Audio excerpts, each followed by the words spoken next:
Before we recognize the 2012 Air Safety Award, the Aviation Security Award, and Pilot Assistance Award honorees, I would like to take a few moments to recognize some of our former honorees who are with us tonight. Please hold your applause until the last honoree is saluted. Please join me in recognizing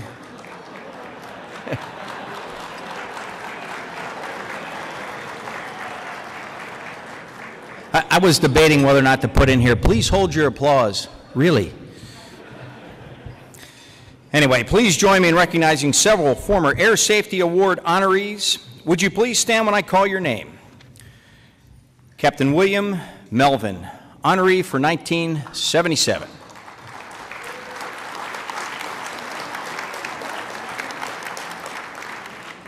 Captain Jack Howell, 1983.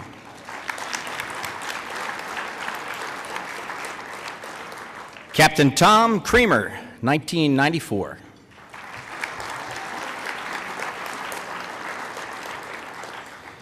Captain Dick Duxby, 1995.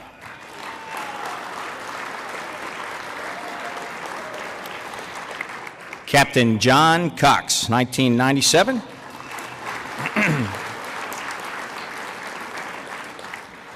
Captain Mitchell Serber, 2003.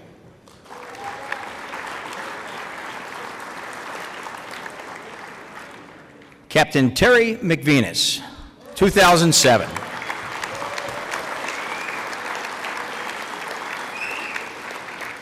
Captain David Wells, 2008.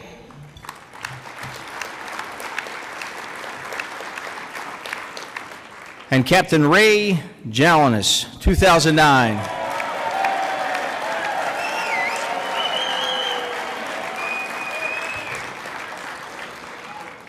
Thank you all for joining us tonight.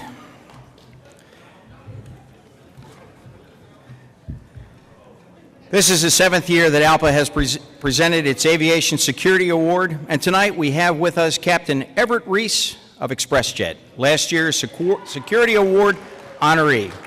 Captain Reese, would you please stand?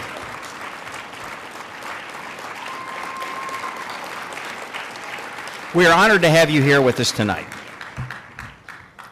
All these dedicated pilots gave us the precious gift of their time, energy, and experience to help build ALPA's proud legacy of advancing aviation safety and security and helping our fellow pilots throughout their careers. We salute you.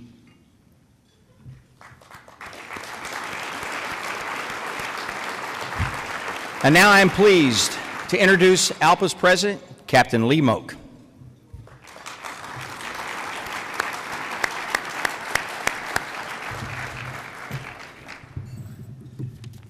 Thanks, Fred.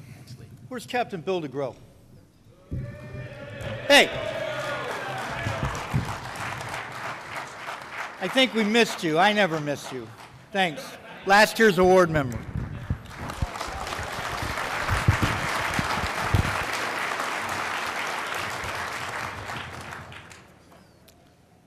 So again, good evening. Over 9 decades, the Airline Pilots Association International has gained distinction as the leading aviation safety and security advocate in North America. And I'm sometimes a little biased, I think, in the world. In this role, ALPA has been and continues to be by the pilot's side, helping to promote the high standards that distinguish aviation in the United States and Canada today. The Airline Pilots Association's Air Safety Organization, which is more than 400 pilots strong, is the key to our success. Their commitment, knowledge, and perspective enable our association to take the lead on a broad range of safety, security, and pilot assistance initiatives that benefit our profession and our industry. Tonight is a tribute to all of those ALPA representatives and their families who support them. Their dedication to their fellow pilots and the piloting profession embody the theme of this year's Air Safety Forum, ALPA by your side. Tonight, we'll honor ALPA pilots who have made a significant contribution to enhance aviation safety and security. We will also recognize a flight crew whose superior airmanship is a prime example of the professionalism and skill that characterizes the high standards that ALPA promotes. The pilots that are selected for the awards presented this evening, as well as those who we honored throughout the week, carry on ALPA's proud legacy of leadership. Thank you for joining us in saluting them. Now, we have many honored guests with us tonight, and time's not going to permit me to introduce all of them, but I'd like to identify a few of them who are seated at the head table here. And I want to just tell you, they have a sense of humor, because a few of you know I have a little situation here, and one of them said, "Hey, Lee, break a leg," as I was heading up here, and can't make that up. So at the head table, we have former Secretary of Transportation Norman Mineta. Sir, please stand.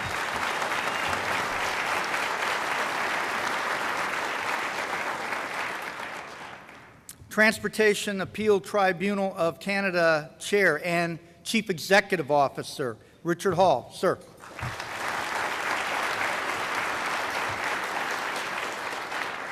Airbus President and Chief Executive Officer Barry Eccleston.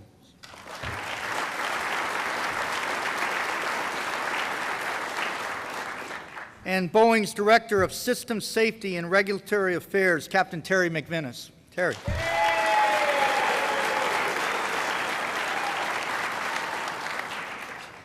Thank you for your support, and we look forward to our continued partnerships with each of you and your organizations. The Airline Pilots Association and the Air Safety Organization would not have the great reputation we do without the ALPA staff. Every day, they apply their extensive knowledge, experience, and expertise to advancing our safety and security mission. In doing so, they work closely with our pilot representatives and our many industry and government partners. Please join me in thanking the ALPA staff for their impressive work, especially in helping put together all the events this week.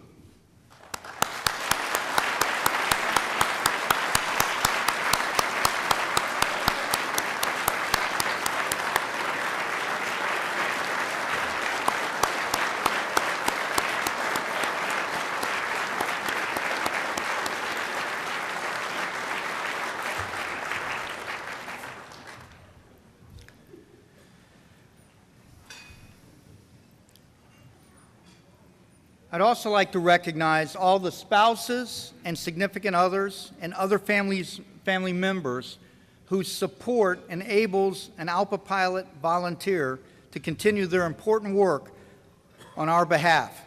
You all are you're vital members of the ALPA team, and thank you. Please join me for that.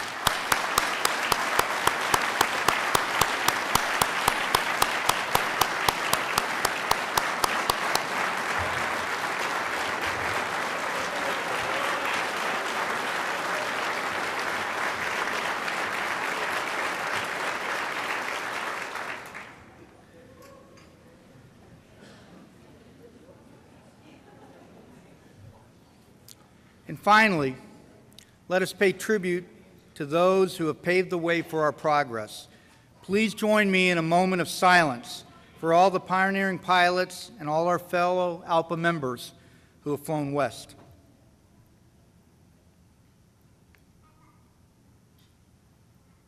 Thank you.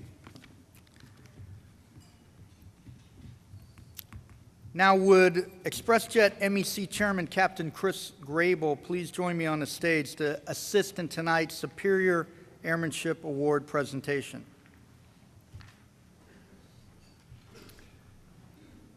Please give your undivided attention to Captain Grable to hear about the heroic actions of the crew of ExpressJet 5912. Chris?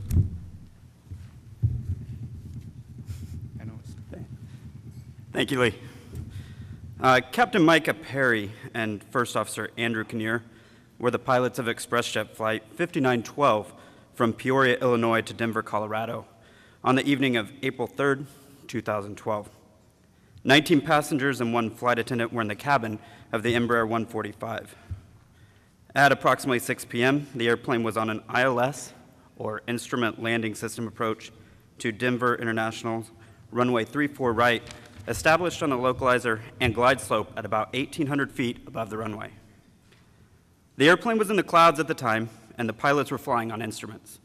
The weather at Denver included scattered clouds at 300 feet and an overcast layer at 1,500 feet with visibility at 3/4 of a mile in freezing fog and light snow. The pilots had been flying in moderate icing for 10 to 12 minutes while being vectored for the approach, and the airplane was accumulating ice on unprotected surfaces. Suddenly, they heard and felt an unusual vibration in the airplane. First Officer Kinnear glanced at the engine instruments and noticed the problems with the right engine. Shortly afterwards, they smelled smoke, and seconds later saw smoke entering the cockpit. Soon, the entire inside of the airplane filled with thick smoke. The pilots quickly donned their oxygen masks and smoke goggles. Captain Peery decided to continue flying the approach on instruments all the way to the runway because he and First Officer Kinnear could not clearly see either inside or outside of the cockpit. Captain Peery saw the baggage smoke warning and the lav smoke warning messages appear on the electronic engine instrument displays. He discharged the baggage compartment fire extinguisher, and First Officer Kinnear tried to manually dump the cabin pressure in an attempt to ventilate the cabin. Visibility in the cockpit was only about 12 inches at the time, forcing Captain Peery to put his chin over the control yoke to see the instruments and fly the approach. First Officer Kinnear deployed the passenger oxygen mask and notified the Denver Air Traffic Control Tower of the emergency and asked for airport firefighting and rescue trucks to be dispatched to await their landing. As Captain Peery flew, First Officer Kinnear continued to call out altitudes, airspeeds, and deviations from the localizer and glide slope. Captain Peery could not look up from the instruments. Because of the smoke and weather conditions, a go-around was not an option, he recalled later. At 300 feet above the touchdown, First Officer Kinnear saw the runway approach lights, and just before touchdown, he yelled "flare" and helped pull the control yoke back. Through their utmost professionalism and great teamwork, the pair of pilots managed to put the smoke-filled jet on the pavement just to the right of the center line and about 500 feet past the threshold. After touchdown, Captain Peery was able to bring the airplane back to the center line and stopped about 3,000 feet down the runway. The pilots ran through the emergency evacuation checklist. Captain Peery issued a call via the public address system to evacuate the airplane via the main cabin door. The flight attendant evacuated all 19 passengers and herself. The pilots completed the emergency evacuation checklist, shut down, and secured the airplane, exited through the main cabin door, and joined the passengers on the side of the runway. They checked that their passengers were okay, and the airport firefighting and rescue trucks arrived within a few minutes. A bus came soon thereafter to take the crew and the passengers back to the terminal. Mechanics subsequently discovered that a bearing failure in the right engine caused carbon seals to fail, allowing several quarts of oil to be ingested into the engine bleed air system, which provides pressurized air to the cockpit and the cabin. Captain Peery and First Officer Kinnear are testaments to the high level of skill, training, and teamwork it takes to be superior airline pilots. These gentlemen were faced with a near impossible situation to land an aircraft on instruments without being able to clearly see them. And despite this, Captain Peery and First Officer Kinnear remained calm, worked together, and displayed the utmost professionalism to land the aircraft safely. Their quick thinking and expert action resulted in a safe landing for all 22 people on board, which is a true mark of a superior airman. On behalf of the ExpressJet Master Executive Council, I would like to congratulate Captain Peery and First Officer Kinnear on their well-deserved award.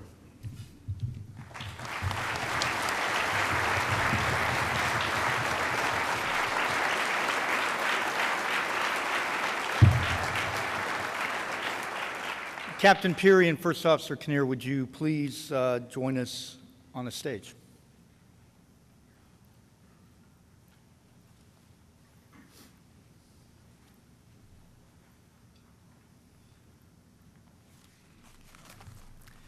I'm honored to present you with ALPA's Superior Airmanship Award. Congratulations. Thank you.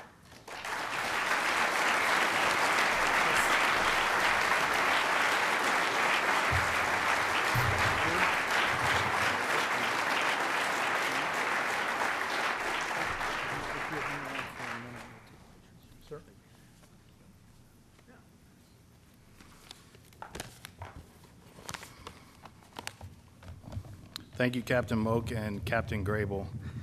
Andy and I are very honored to be here today to accept this award. The event on April 3rd was something we will never forget. I know each of us as professional airline pilots are trained thoroughly to deal with all types of emergency situations.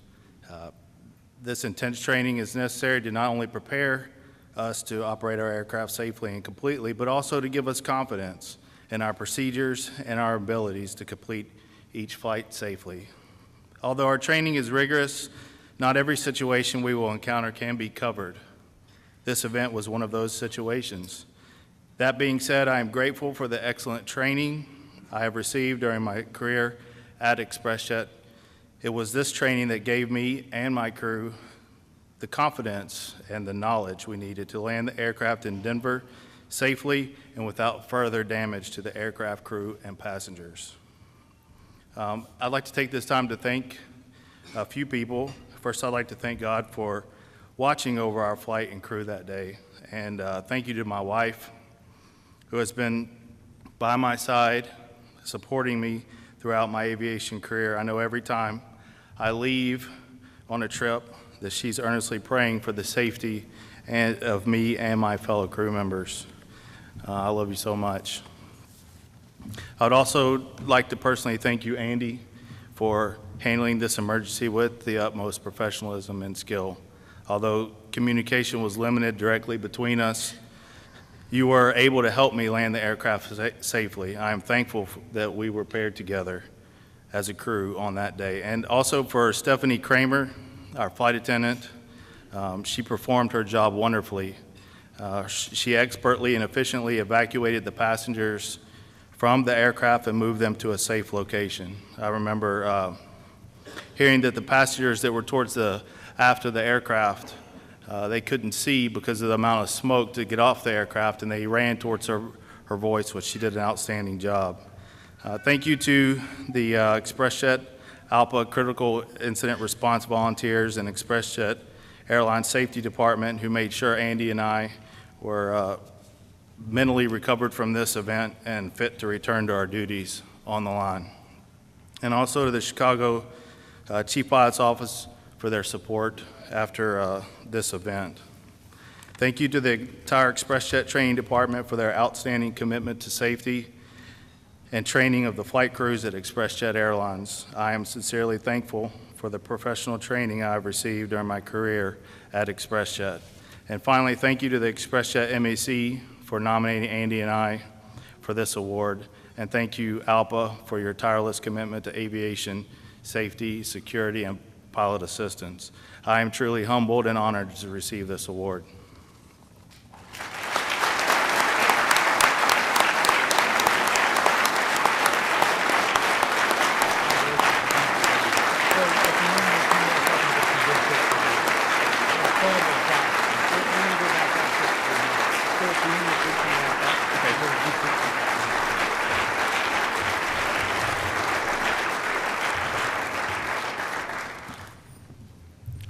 As you know, in addition to aviation safety and security, pilot assistance is the other major focus of ALPA's air safety organization. And in May, ALPA held our pilot assistance, our 2013 Pilot Assistance Forum as a standalone event. I can tell you, I believe, and if you talk with any of the participants, it was a huge, huge success, drawing more than 200 participants from around the world. At the forum, it was my privilege to present ALPA's Pilot Assistance Award for 2012 to FedEx Express Captain John Conies. I'd like to direct your attention to the video screens for the award presentation, which took place during a banquet at the Smithsonian National Air and Space Museum's Udvar Hazy Center.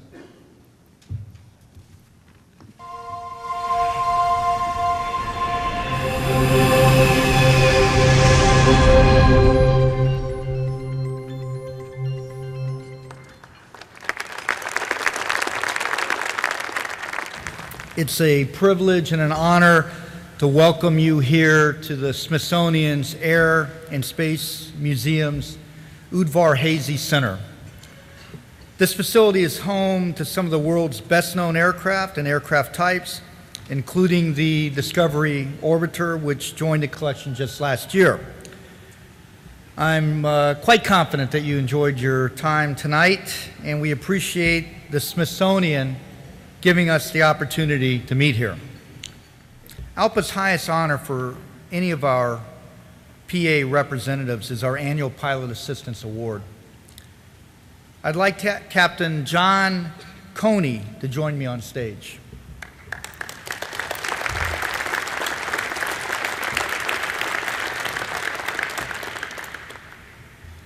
Like Murray Monroe has done at Jazz, Captain John Conies has served the pilots of FedEx Express for decades.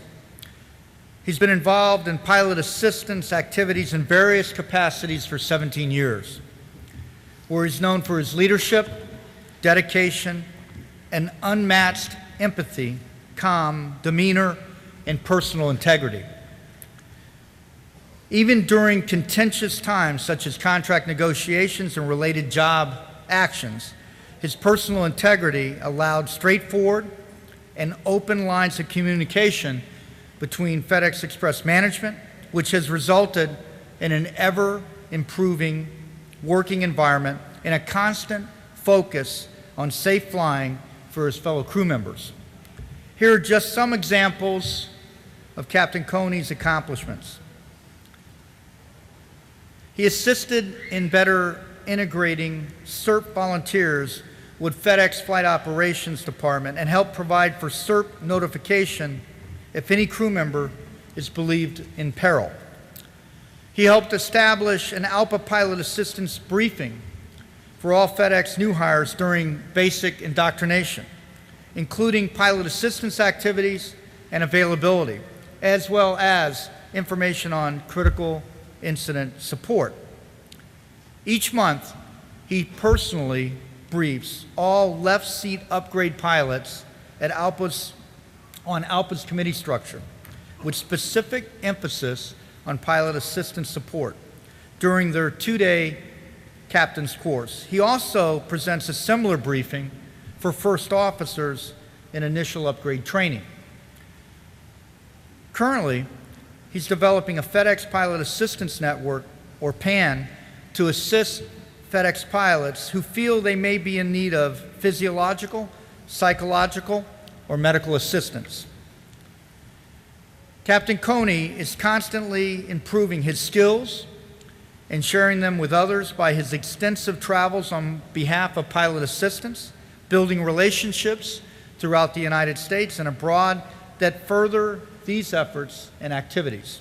In summary, Captain John Conies has made pilot assistance a focal point within the ranks of FedEx pilots, and in the process has created a more healthful and safer working environment for his peers and his profession. I'm honored to present him with ALPA's Pilot Assistance Award for 2012.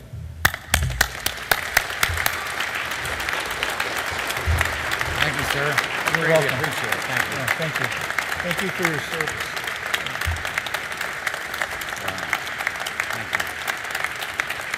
Turn the mic over to you for a few Thank you, minutes. sir. Thank you. Wow, this is really over the top for me right now, but I do have a few words. What we do, and what I have been able to do, especially in this last few years, is to facilitate what you have learned over these last few days and what you do so well. You fly airplanes. You fly airplanes very well. You do it meticulously and you do it in a standard. But you have a passion. You have passions for different things in your life. I have a lovely wife who I have my 40th wedding anniversary later this year, who did 22 years as a school teacher and had a passion for children. I have lived off the fact that I work with people such as my team, and I've had the experience of being around people such as all of you over the years that have a passion for others. And you have a passion for taking care of people that need help. And that passion brings out your compassion and brings out a better part of us that otherwise we might never pick up on. The most important thing I want to leave with you tonight is how it's important for you to talk about each other, to bring out what you do and let other people know. The good captain mentioned that I give briefs to captain new hires, or excuse me, captain upgrades, ITU and first officer upgrades. And one of the most frustrating things is when you talk to these folks and they say, what's pilot assistance? I didn't know we had anything like that. And I go, guys, it's been around a long time and we need people to know we're there to help. Because all too often the person that's getting the help, they're so enthralled with our help, but they were so unsure as to where to go for it. So please, when you go back to your properties, when you go back to what you're doing, bring attention to yourselves and to your committee. Force the MEC to give you place of some kind of medium, some kind of newsletter to introduce and let people know who you are. I had the privilege of visiting Delta about 2 years ago, and Mark Pinsky, you're out there somewhere. They're developing a PAN, interesting little acronym, Pilot Assistance Network, but it's those people that know how to get you to the right help, whether it's aeromedical, whether it's HIMSS, whether it's professional standards, but finding the right help. That's the bottom line. We're guides to helping people cope with the issue. Now, I started out doing pro stand work and I had an attitude about myself, but that quickly went away years ago when I saw there was a bigger need to be compassionate and help people when they were in hard times. And I've tried to work towards that way in dealing with my crew and with all those people underneath me. And I ask you just to take that thought home and work with that and be proud of who you are and what you can do and share that with the rest of your crew group and make a difference. And gosh, I never thought I made that kind of a difference, but I guess people see it otherwise. Thank you.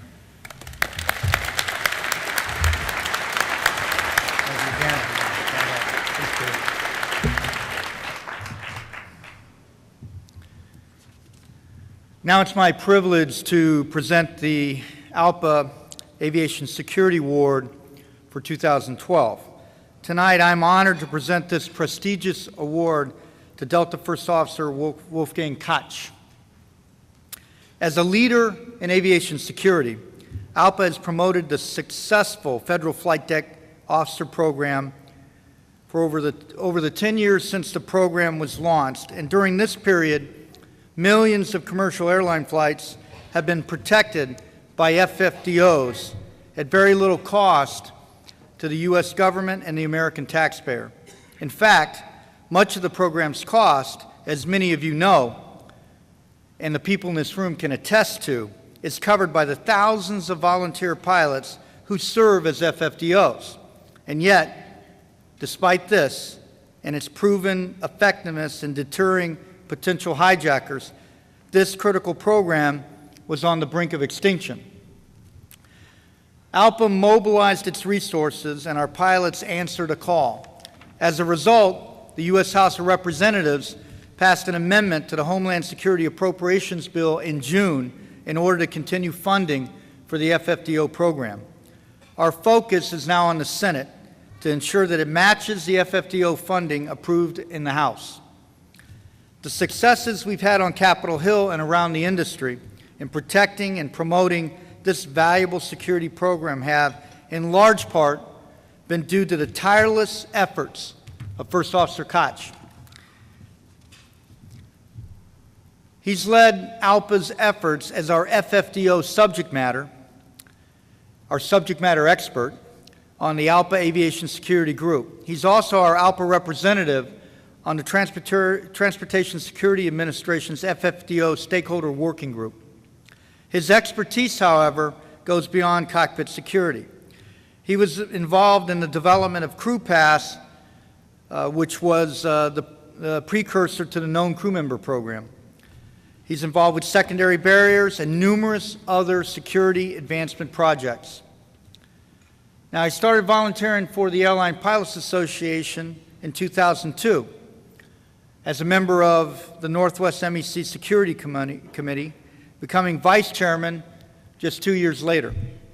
And in 2005, First Officer Koch was elected to chair the MEC Security Committee, and he held that position until the merger with Delta Airlines in 2009. And from April 2009 to October 2011, he served as ALPA's Aviation Security Group Director of Information and Communications. Today, in addition to promoting the FFDO program, First Officer Koch serves as the Security Committee Chairman for the Delta MEC. First Officer Koch, would you please join me on the stage?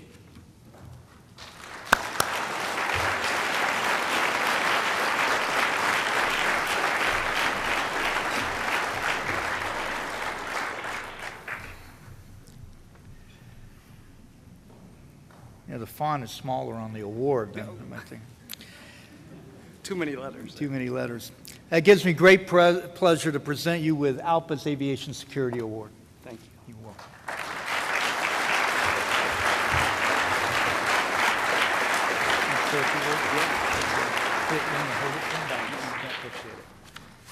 Good evening. First off, I'd like to invite my daughter, Alex. She's my grounding strap, and throughout the last 5 days preparing the speech, I asked that she join me as she was the chief editor for me on the speech, so she's going to be happy to join me.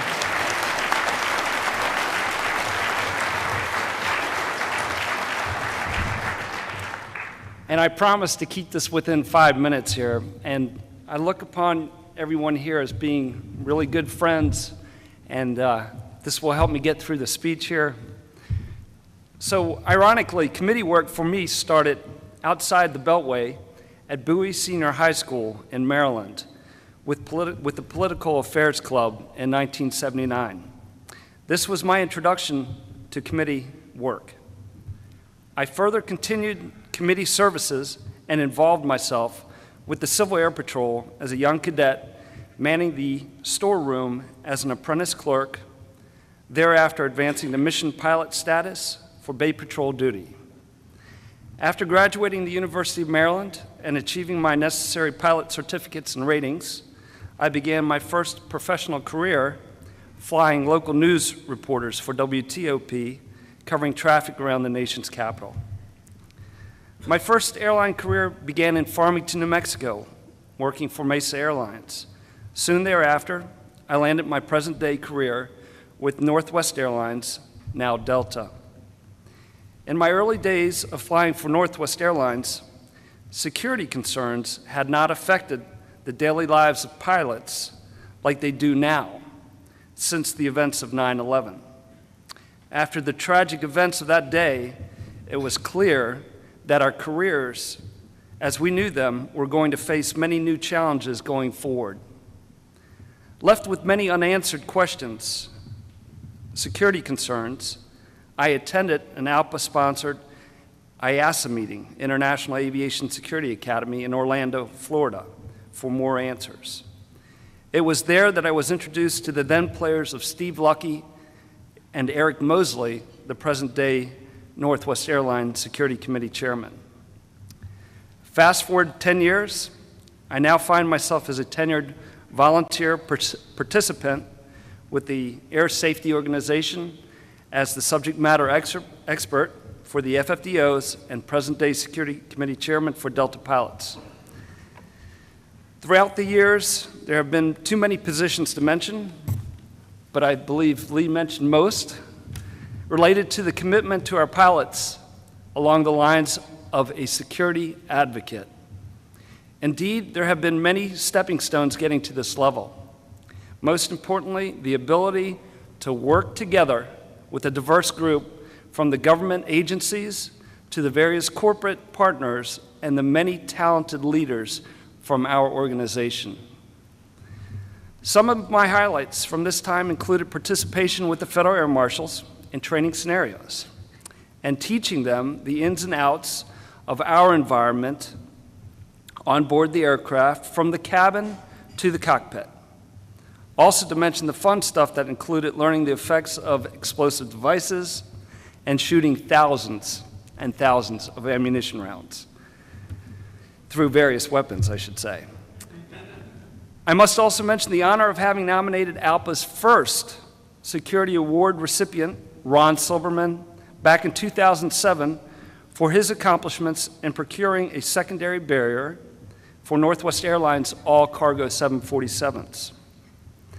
My partnership of the various government organizations, from the FBI, the Federal Air Marshal Service, the Customs and Border Protections, local law enforcement, and FFDOs, have all been a rewarding experience.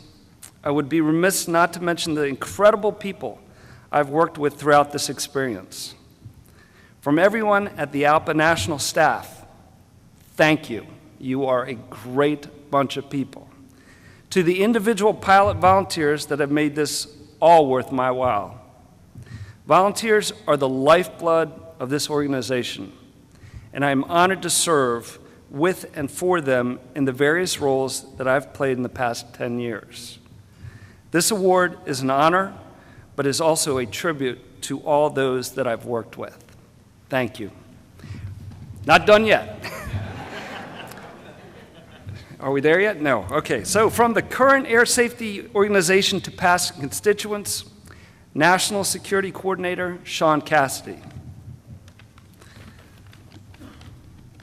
And then I know we have the chairman of the Aviation Security Committee, Fred Eisler, Vice Chairman Todd O'Brien, Chairman of ALPA Security Committee Craig Hall, Everett Reese, Robert Hamilton, Darren Dorn, Preston Green, Scott Graham, Bob Hesselbein, Rob Powers, Bill McReynolds, Eddie Folsom, Greg Bergner, James Sizemore, Wes Wyrick, Gary Galtz, Ken Stone, Tom Walsh, Dan Gerard, Len Empey, Matt Clark, Jerry Harrett, Derek Freeman, Robin Harris, and Lance Weekly. In closing, what matters most of all to us are family members, and they that I've invited this evening are with me. With me this evening are my wife, Dee, my daughter, Alex, and my mother, Eleanor. I would like to thank you all for the support you've given me making this achievement a reality. Thank you very much.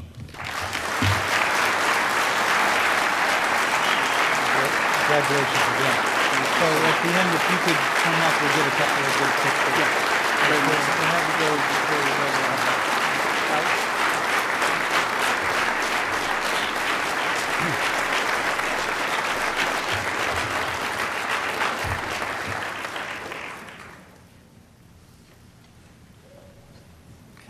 Again, congratulations, Wolfgang, on this well-deserved award, and thank you for everything you've done to secure our cockpits and our skies. Thanks again.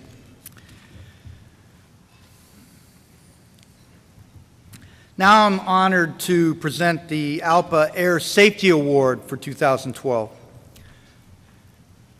This evening, I have the privilege of recognizing First Officer Mark Rogers for the work he's done over the past 15 years to promote and advance aviation safety for us here domestically and on the international level.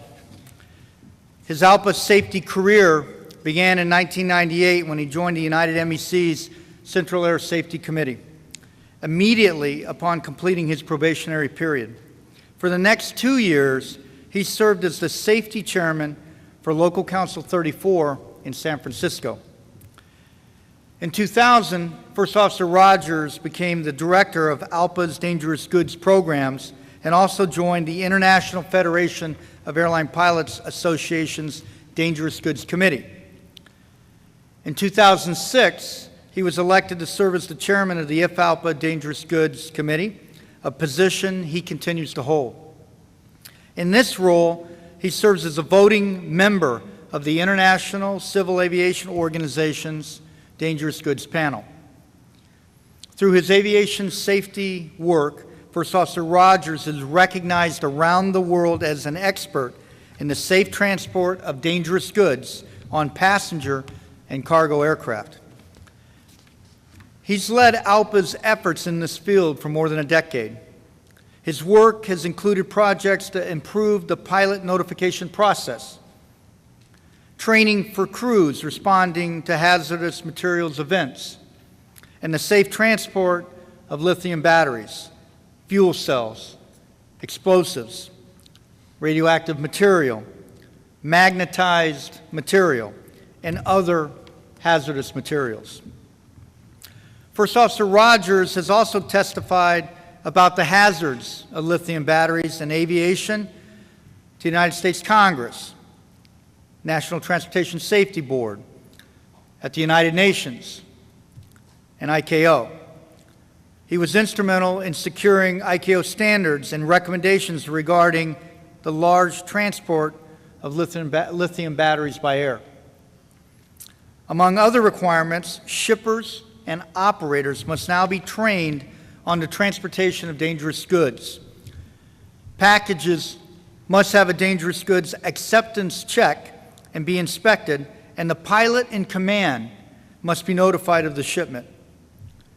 These are tremendous steps forward in the international arena, and ALPA continues to push for the United States to align its policy for transporting lithium batteries with ICAO standards and recommendations.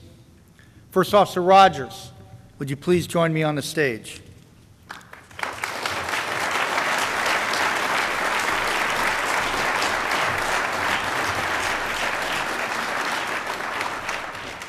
Now, as some of you know, or may not know, Mark is a second-generation dedicated ALPA safety representative. Captain Ron Rogers, who headed ALPA's aircraft design and evaluation efforts, and his wife, Chris, along with Mark's wife, Charity, and son, Isaiah, are with us as well tonight to celebrate Mark's accomplishments. I'm honored, Mark, to present you with this year's ALPA Air Safety Award. Congratulations.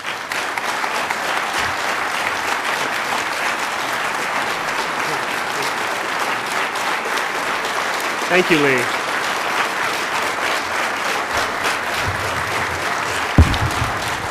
Thank you.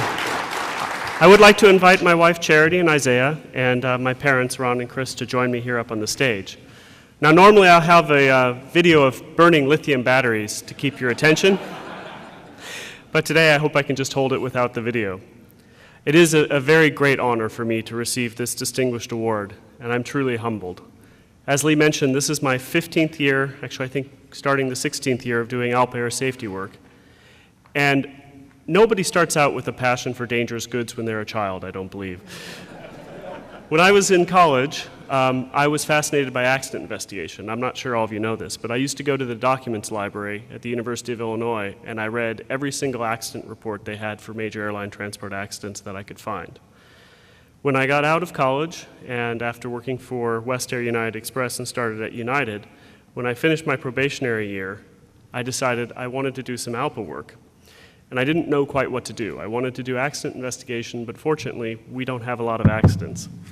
And there are a lot of volunteers who choose to do that. So I contacted, through my father's advice, our Central Air Safety Chairman at the time, Ray Bryce, and said, look, I've got this background in chemical engineering. I was a chemistry instructor.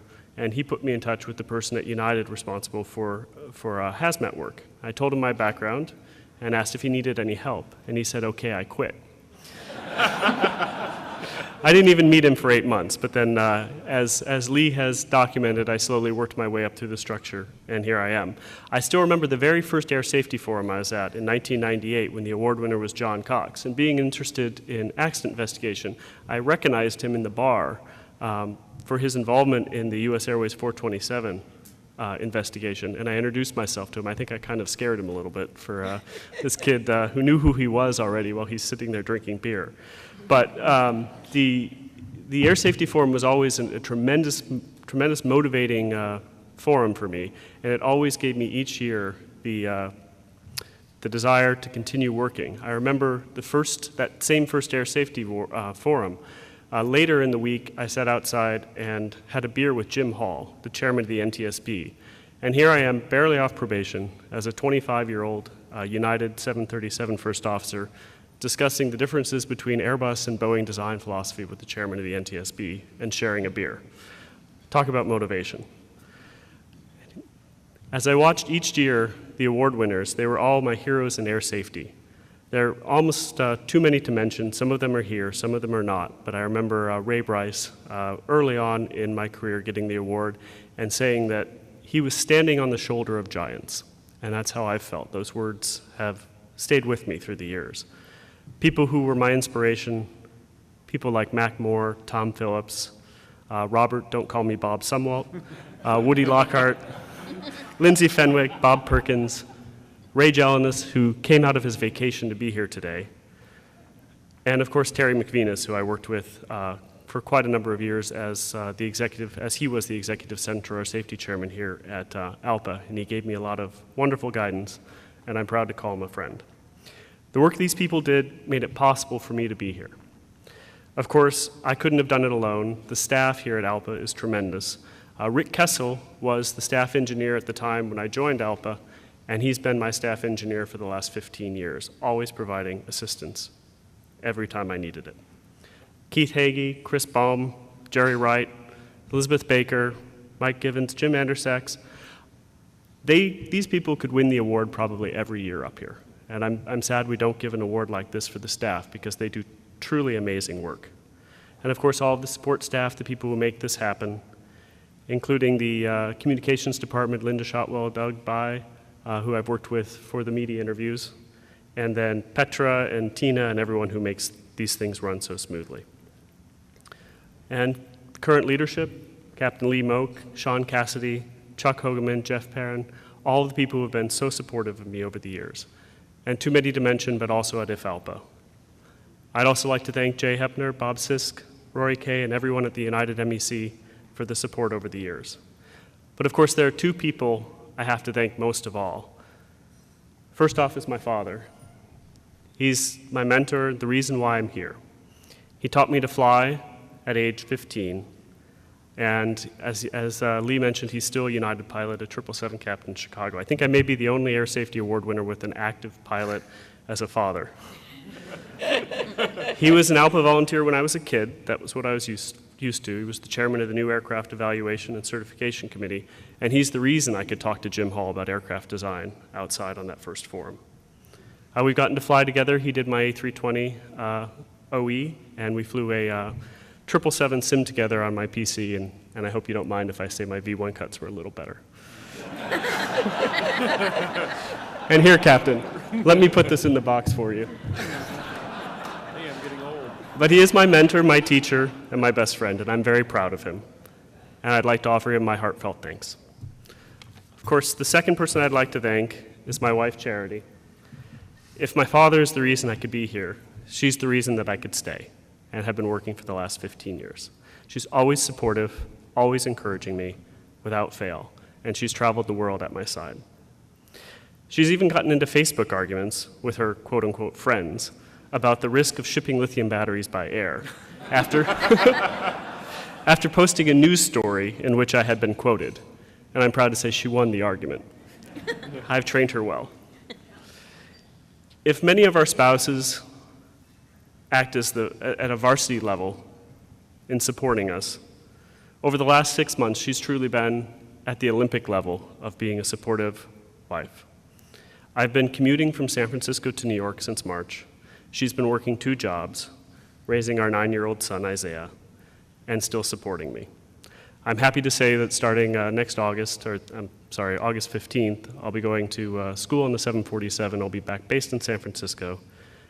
And hopefully the amount of time I'm spending away from home will come to an end, but I know her support won't, and I thank you. And of course, my mother, Chris, and my son, Isaiah, for their support as well. But we're not done yet, and I'd like to just end with a story about a speech I gave to the battery industry. 700 battery engineers, and I talked for about 25 minutes on ALPA's views of safely shipping lithium batteries. But I can pretty much sum up my talk by what I said, which is, please stop starting fires on my airplanes. And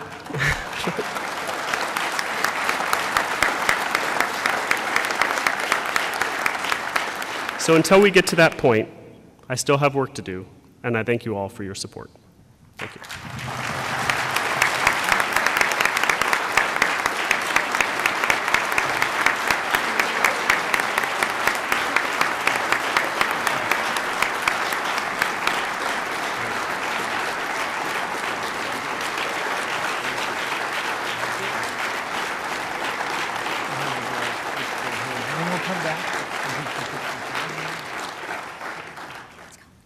Again, thanks, Mark, and congratulations on a well-deserved award. We appreciate all that you've done for the members of the association and the piloting profession as a whole. Now, that concludes our awards presentations, and once again, I'd like to thank all of you for joining us tonight, and I'd like to invite Captain Eisler back to the stage to conclude the program. Fred?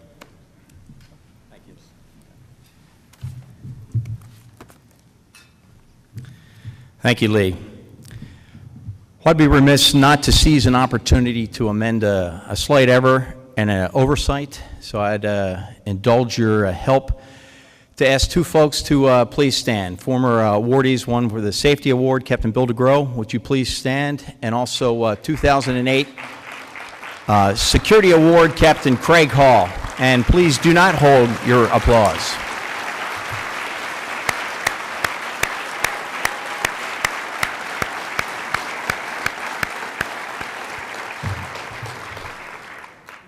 This concludes our awards presentation. Once again, I would like to thank our sponsors this year, especially Airbus, for sponsoring our pre-banquet reception. One last thing before we leave. When you checked in for the banquet, each of you should have received a ticket.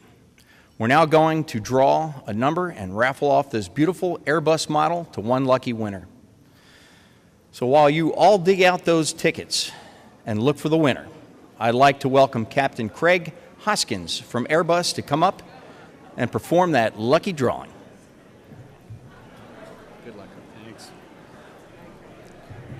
You're all safe because I'm not in the drawing. And I wouldn't win it if I was the only card in here. And I know there's a lot of pilots out here, so it's about free food and newspapers. But tonight, we have an airplane.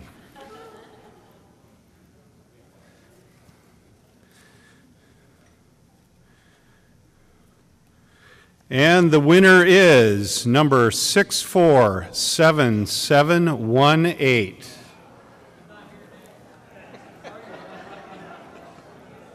Let me check my pocket. 647718.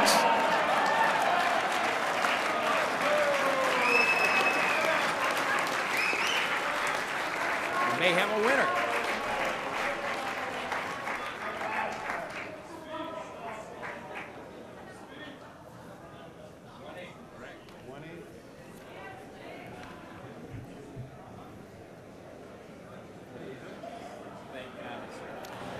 We have a winner.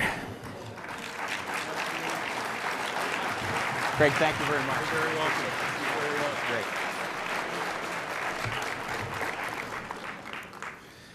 Thank you very much. Before we conclude this year's event, we would be remiss if we did not acknowledge our platinum sponsor this year, Boeing. Like our relationships, well, like Boeing.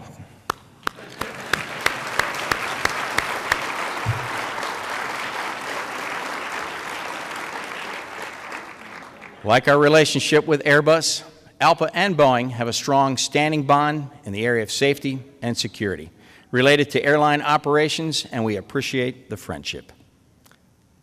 Thank you very much.